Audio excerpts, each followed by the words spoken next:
En un lugar de la red, dos lectoras se encuentran. Hola lectores, yo soy Veré y es Andrea. Hola, y con nosotros tenemos a Piero. ¡Hola!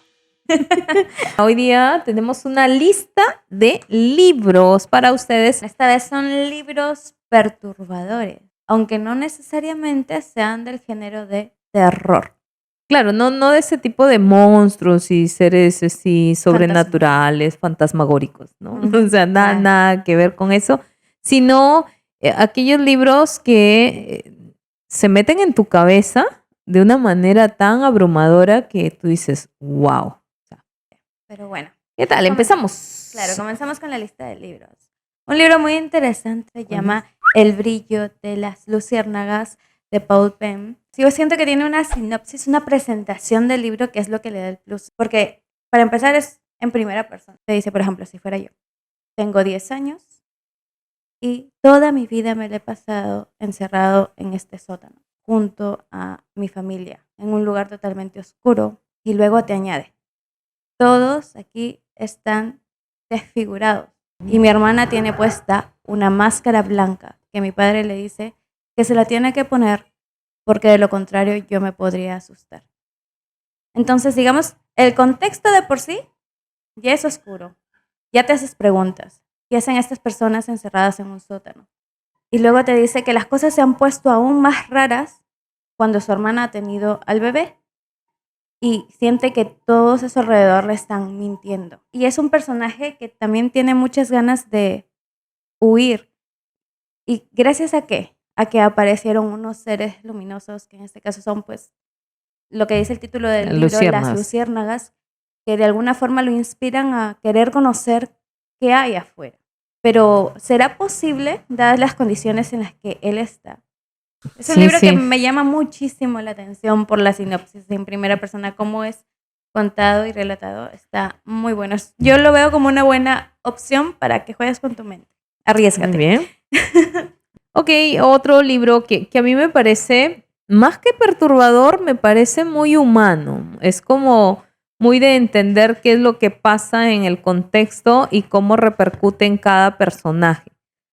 Lo deben haber escuchado, es Crimen y Castigo de Fyodor Dostoyevsky y pues su nombre lo dice, Crimen y Castigo.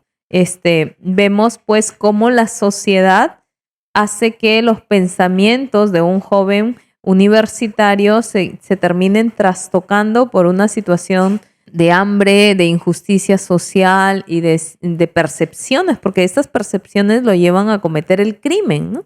Empieza con el crimen.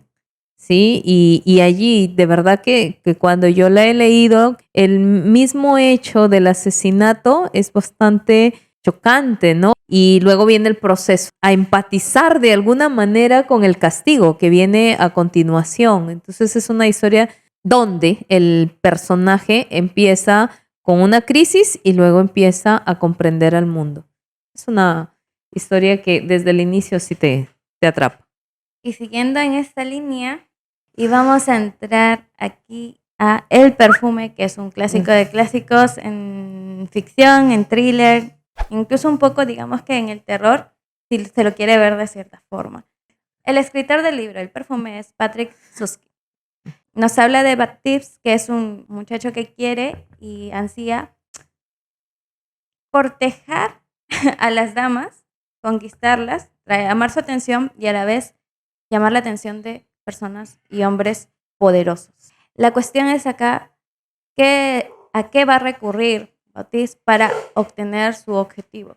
Vemos acá cómo se construye un asesino, porque va a desarrollar una herramienta, algo que lo va a ayudar a cumplir ese objetivo, el cual es un perfume que es muy poderoso, porque doblega la voluntad de todas las personas que lo llegan a oler. A mí me gusta mucho cuando comienzas a investigar y a darte cuenta de las cosas que realmente son posibles de hacer cuando un perfume, una esencia es capaz de tener ciertos efectos en el cuerpo de las personas. O sea, conocer todo eso en profundidad me llama muchísimo la atención. Pero vamos hablando de lo perturbadora que es la transformación del personaje. que te genera, es un proceso de deshumanización desde el mismo momento. Cuando tú lees la obra, tiene que ver con emociones, ¿no? La parte de la humanidad. Muy bien. Y hablando de la humanidad, la obra que viene a continuación, en 1984, de George Orwell, plantea una situación de un totalitarismo y en este proceso que es en su momento es futurista, ¿no? Hoy se parece mucho a la realidad y no sé, siento como que los escritores muchas veces vaticinan, ¿no?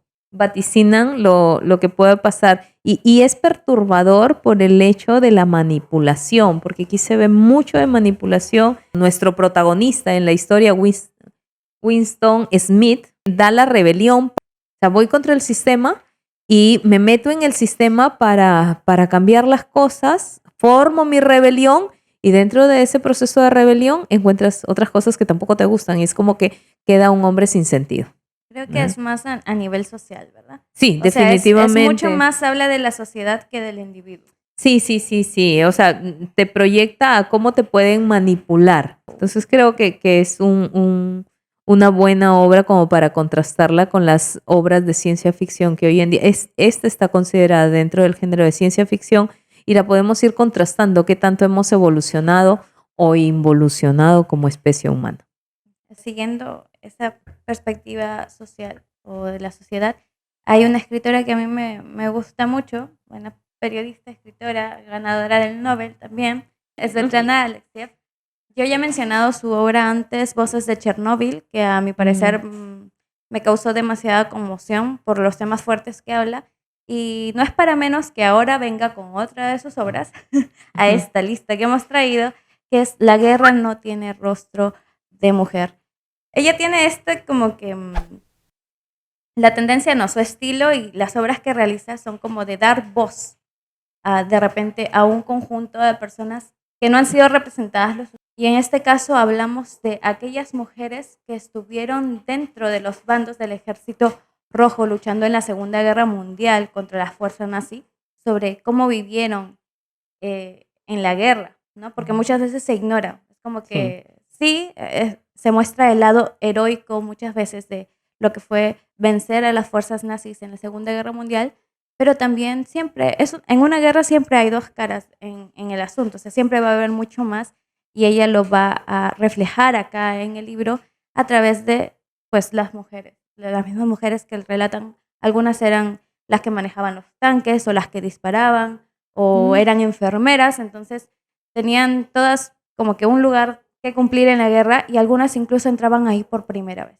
Entonces entran con palabras clave, o sea, con preguntas clave para saber cómo llegaste ahí, cómo te sentiste, cómo se sintió o cómo enfrentaste la primera vez que tenías que asesinar a alguien o cómo lo viviste, qué tanto ha pasado ahí, conocer el detrás, el trasfondo, el testimonio de esas personas o de esas mujeres en la guerra, es darle voz, pues, en el feminismo, en la importancia del feminismo a la mujer, presencia, del valor que se ha tenido ellas también al estar en una guerra.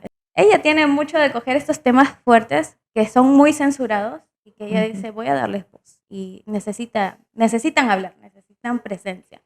Y es algo que me gusta mucho de ella, me admira y me llama a leer mucho más ese tipo de obras que ella tiene, ¿no? Entonces, descubramos la otra cara fuerte que hay, la historia que no cuentan los que ganaron siempre o la historia que claro, ganaron, pero no cuentan realmente cuánto ha costado llegar a esos resultados, ¿no? Entonces tenemos estos tipos ensayos reales. Es perturbador conocer la historia detrás de la historia.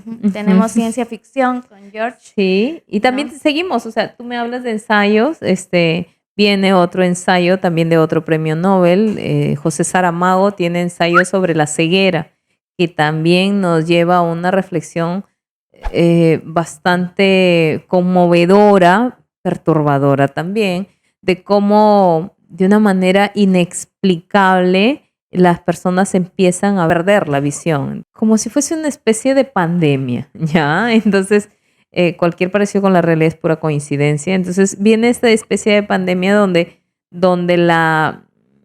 el síntoma es que viene una ceguera blanca y esa ceguera blanca no permite que las personas se desarrollen como venían haciéndolo, ¿no? Y aquí también me lleva a pensar que es un doctor y su esposa que terminan en un espacio donde hay grupos y se van formando grupos y bandos. Dentro de estos bandos también va a surgir el liderazgo de una mujer, porque de todos los ciegos que aparecen en la obra, hay una persona que no siendo ciega, se mantiene y dirige y coge ese liderazgo. Y adivinen quién es, una mujer. ¿Sí? Entonces, el desarrollo de la obra nos hace transitar en un periodo de miedos, temores, rencores, desconfianzas, que prácticamente son los símbolos que nos llevan a estar ciegos, ¿no? Ciegos de todo lo que se puede dar y cómo el amor, porque ella se va a transitar el proceso desde el amor, sin ser ciega, pasa todo, y era la única que veía. Cada personaje que aparece alrededor de la pareja de estos esposos tiene una historia personal y es como que no se ha concluido. Así funcionamos. Y ¿Sí? creo que eso es lo que más nos perturba, que a través de estos libros que hemos mencionado en toda la lista, puedes llegar a conocer un poco más al ser humano, acercarte más a la realidad, a de repente pisar un poco más tierra o Sí. pisar más profundo que la tierra y descubrir mucho más allá, descubrir dentro de ti mismo de repente miedos que no querías descubrir. O Claro, imaginar otros. por eso hoy día hemos hablado de estos libros perturbadores, pero que siempre nos dejan una reflexión. O sea, siempre Así nos es. dejan un algo como que te comprometen un poco más.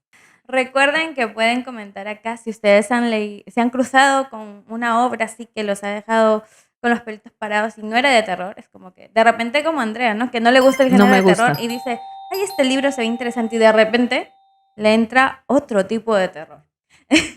Entonces, de repente te ha pasado. Cuéntanos si te ha interesado Sí. leer alguno de estos libros que hemos mencionado en la lista. A mí me llamó mucho la atención, por ejemplo, El brillo de las luciérnagas, que me llamó muchísimo la Sí, sí, atención. sí. Tiene, no recuerdo En una película, ficción. se parece mucho. No te olvides de darle like al video, Sí, escríbenos, dinos si es que te parecen perturbadoras o si es que hay algo que te ha perturbado en alguna escena de alguna otra obra, porque obviamente no es que toda la obra nos perturbe.